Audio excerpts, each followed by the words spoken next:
Les cellules de levure, comme nous, il leur faut de l'eau, parce qu'on est fait d'eau, mais c'est pas suffisant. Alors, les levures, elles ont besoin de manger, et donc, si elles ont que de l'eau, ça va pas, mais si on leur met du glucose, ça va bien. Une enzyme, c'est une protéine qui est un petit ouvrier. Et à ce moment-là, elles vont se développer, elles vont se reproduire, et elles vont, c'est la cerise sur le gâteau. Pendant qu'elles font tout ça, elles vont libérer du dioxyde de carbone, et ce dioxyde de carbone, c'est un gaz, et qui va faire gonfler le pain. Donc les levures, elles sont super importantes, parce que elles font gonfler le pain, ce qui est quand même une chose vraiment importante, hein.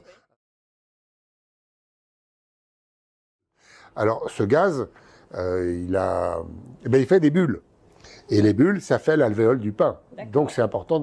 Et les bulles se forment dans la masse. C'est-à-dire que là, elles se forment dans l'eau, elles vont monter à la surface. Mais dans le pain, comme le pain, c'est tenu par le réseau protéique du gluten, eh ben, c'est comme un ballon avec une peau qui se tend. C'est-à-dire que s'il n'y avait pas de protéines de gluten, les bulles se feraient, mais on aurait une galette qui s'étale.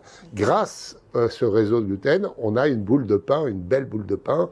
Et donc là, moi, je vois bien mon pain avec dedans mes levures qui bouffent le glucose, tout ce qu'il leur faut, qui se divisent, qui se divisent, qui se divisent. Chaque levure produit des petites bulles de gaz, des bulles de gaz, des bulles de gaz, des bulles de gaz. Quel est le pain le plus gros qu'on puisse faire avec une levure?